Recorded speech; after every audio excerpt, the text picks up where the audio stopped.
Welcome to A Mason's Work, the podcast where we review Masonic symbols and illustrate how they can be used to solve problems in everyday life. With your host, Brian Mattocks, a proud member of the Craftsman Online Media Network. So all week we've been working on commitments and contracts and things like that. And we've been talking about understanding our own interiors as well as commitments with the other party. But we make commitments all the time that don't seem to have those same dynamics. They don't seem to track to the anatomy of a standard commitment. There's no deliverable per se. There's no external party to hold you to them. And that's oaths and identity commitments. These commitments feel like they're one-sided, where I take an oath to be a better person, or, like you may have taken an oath to do certain things in your lodge. Those commitments are just as important as any other contract, but they're the easiest to kind of forget about because when you break them, nobody sends you an invoice, right? The cost is internal and it's cumulative and it's invisible until it creates that internal disingenuous behavior that we essentially spent last week trying to resolve. The better we understand ourselves, the more we can make these commitments that make sense.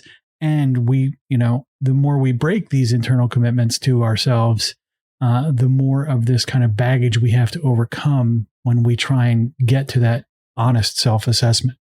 So the structural problem with that identity commitment is it seems kind of crazy to have a commitment that's one-sided. But the hook here is that's kind of a joke because these commitments aren't one-sided. They're commitments you're making with your future self. That requester, that person who's asking for behavior change, who's asking for an outcome, is the person you want to be in the future. And by taking the commitment today, you are, or whenever you took your most recent commitment or oath or any of these kind of identity statements, you essentially set a requester, which is the future version of yourself who's going to be the beneficiary of these commitments that we make. So that person needs to behave needs you in the present moment to behave in a certain way. He needs to be able to trust, or she needs to be able to trust, the person that's making that commitment or that oath. So how do you deal with that? The reality is the same rules apply. What you do is you talk essentially in dialogue with a future version of yourself in your head or out on paper, and you use the thing that you want to become, that as the outcome that you're going to drive towards. You use that identity. I'm going to be a community influencer, or I'm going to be a conscientious individual, or I'm going to be a person of integrity. And you use that as the position that the requester has. And from that position, you then architect the actual behavioral language and filters you're going to need to put in place in order to move that conversation forward. In this process, everything you're making, all of these commitments then become essentially, they move out of this ethereal, like one day I'm going to be the kind of person who X or Y or Z, and you actually begin to contract. You begin to take this commitment seriously by giving yourself discrete behaviors and actions you're going to take to drive to that future version of yourself. In those conversations, again, the ARAA cycle works really well here. What is it that I'm aware of? What is the gap that I'm trying to close? In reflection, what are the mechanics of that gap, and what are the sort of spaces in between? And then through that analysis and then action phase, build that real consent. You can then, if you're making this commitment to yourself, you can enroll help, aid, and assistance from the people around you to help you close those goals. This whole process works for the oath you took at the altar.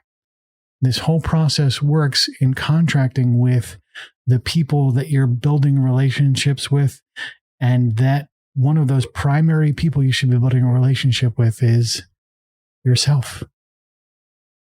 The views represented in this podcast are those of the speaker alone. and are not representative of any grand or subordinate lodge.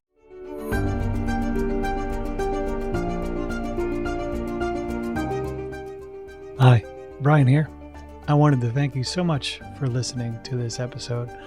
If you have any suggestions or guidance for further episodes you'd like to see or hear, whatever the case may be, please don't hesitate to reach out to me at masonswork.com, and we will try and incorporate your suggestions into a future recording. Thanks.